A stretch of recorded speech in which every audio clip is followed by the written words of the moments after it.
All right, what's up, everybody? It's Wednesday. Good afternoon. Man, yesterday not a good day for the Orioles. Just not a fun day. And I was thinking about, man, why did it happen that way? Is there something to take away from it? Is there a bigger picture, or is it just one of those games? And I feel like, it's probably a combination of both, frankly, right? Like it is just one game. It's a weird road trip. They had an off day, then it's only a two-game series. So it's a little bit of a weird timing.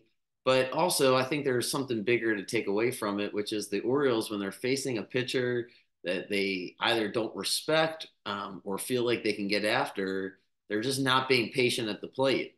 And they're a young team. It's going to happen. But man, it's so frustrating watching some of these at bats where you're like, just take a second, and just wasn't there yesterday. So, and I don't want this to come off like I told you so podcast, because that's the last thing I want. Like, I'm not trying to talk down to anybody. I just want to help, frankly. And that's why I say, hey, you got to have guardrails. You have to have something where there's a juice that you're not willing to pay, no matter how much you like a game, just because anything can happen. And unfortunately, yesterday was a perfect example of that with the Orioles, where if you're betting the Orioles on the money line, you lost a lot. It's minus 200 at least. It was some places it was up to 230, and it just puts you in a mindset of chasing because you're losing two bets instead of one. You're angry, you're frustrated. It's just not a good place to be. So I mentioned it yesterday. The two things that you can do to combat having to pay the high juice. One of them is bet minus one, or you can even do minus 1.5. I don't love it. I prefer to just do minus one, but you can do minus one. That way, if they win by one, you don't win. But frankly, you can't lose as long as they win the game, and the juice goes down significantly, right? Or you can bet for the starting pitcher to get the win, which obviously, is not a guarantee by any stretch, but the juice is going to go down. So yesterday, for Burns to win the game, it was minus 120, minus 125 in a couple places, versus the minus 215, 220, 230 that you're paying for the juice. So it's something to keep in mind, just because it's a long season and anything can happen in these games. And the last thing you want to do, especially if you're betting every single day, is put yourself in a position where you're chasing. And when you lose these big favorites, it's a tough pill to swallow. So for me, as I said yesterday, minus 150 is my ultimate cutoff, and I won't go higher than that. In the NFL, in college football, I think I mentioned this yesterday as well. My thought process is, if you love a team that's favored by 4 or 5 points in football, instead of paying the 200 juice, the minus 200, 220 juice, you can parlay that with something else you like, or you can do a tease. But at least I'm more open minded to it in football, because there's less variance. There's less games. So if you love a game and you're afraid of a backdoor cover, that's one thing in football. But in baseball, try to stay away from these big favorites and at least make a rule for yourself. Just sucks that yesterday the Orioles were a good example to point that out, but it is what it is. And Brash will be a big favorite tonight. He's minus 175. In a lot of places, we'll see exactly where he ends up. I'll have my picks out later as soon as the lineup comes out, and that'll be that. As far as basketball is concerned, I just want to talk about. So I love basketball. Like, I absolutely love basketball. I love watching basketball, but the NBA is harder to watch over the past few years, and the primary reason is the predictability of what the offense is going to do. As far as these pick and roll are concerned, and then the unpredictability of the 3 point shooting. So it's hard to gamble on it because every team is shooting so many 3 pointers that it feels like, that's a hard metric to know if a team's going to make or miss 3 pointers. Just is. And then from aesthetically, it's like I like watching the best players against the best players. So when you're constantly searching for the pick and roll, it makes it, yeah, it's just not as fun to watch. Plus, I don't have a favorite team.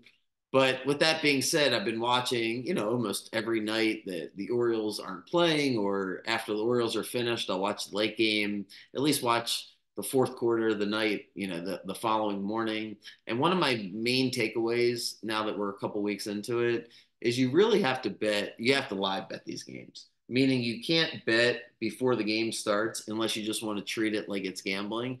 Because having any prediction of how a team's going to come out feels like I don't know what you look at because they're comfortable losing by 20, 30 points and saving their energy for a following game. I mean, the Nuggets were down by 30 points at home.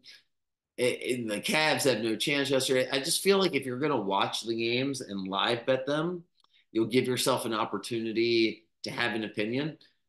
Excuse me. It depends on what you're doing it for. If you're doing it for entertainment and you don't feel like watching the game and putting that work in, then sure, that's one thing. But if you're trying to make money betting on the NBA, I truly think you have to watch the game, see how it's playing, see how that particular game's going, try to ignore what happened the game before, just because it doesn't feel like there's any trends. With that being said, every series is different, every game is going to be different, and I don't want to have any predictions. So it's just not for me. It's not, and I hate saying that because I wish I did have predictions. I wish I could give you guys like, man, I really feel confident on NBA games the same way I do with the Orioles, but I just don't. I don't have a feel for who I think is going to win the championship. A lot of different things that I just don't have a feel for. But I say that to say that when I'm watching the game, I have a feel for it. So like if I'm sitting there and I'm like, man, after a certain period of time, whether it's a player, a team total, I start to develop an opinion. And rather than putting that in the live chat, just because it's not the type of company I want to have. I don't want to say, hey, all of a sudden I have a thought. It's 10:45 at night. Here it is. And some guy sees it 5 minutes later and then the line changes. So I don't want to do that. But I do want to stress that if you're watching the games and you can bet on your apps and you're doing it on DraftKings, FanDuel, wherever you're doing it, yeah, live bet the games. If you want to have action on it, just let it play out for a minute and you'll have way more intel. And they didn't always give us the option to do this. Like, I think sports betting, there's more options to be successful than ever before, but you do have to put the work in. And the best way of doing it would be the same way of day trading. Like you wouldn't decide, and then I'll shut up and get out of here. But you wouldn't decide tomorrow that you're gonna, short a stock or bet a stock at 7:30 in the morning, and then just close your eyes for the whole day. Like that just wouldn't be the most prudent thing to do because the market's open all the way till 4:30, right? So you can sit there and analyze, hey, is this the right time? Is that the right time? This metric, that metric. It's not my area, so I don't want to sound ignorant talking about it, but it's the same thing with sports betting. Whereas the game's happening, you're getting more information and you can get it. If you're following it, the algorithms that do the live betting for the lines are not, you can beat them, meaning they're set in stone. They're not nobody's watching the games and then setting the lines once they start. It's all based on algorithms. So if you're watching the game and you feel like, man, I can tell this team's getting good shots or the pace of play, whatever the metric that you're looking for to determine the bet, watching the games, live betting really will help you. And yeah, that'll be that. I'll get out of here. Orioles start at 6:45 tonight. So as soon as the lines come out, I'll have my picks. And yeah, so look forward to seeing you guys tomorrow. Have a good day. And yeah, I assume we'll bounce back. But again, just stay away from these big favorites. Make a number, make a rule.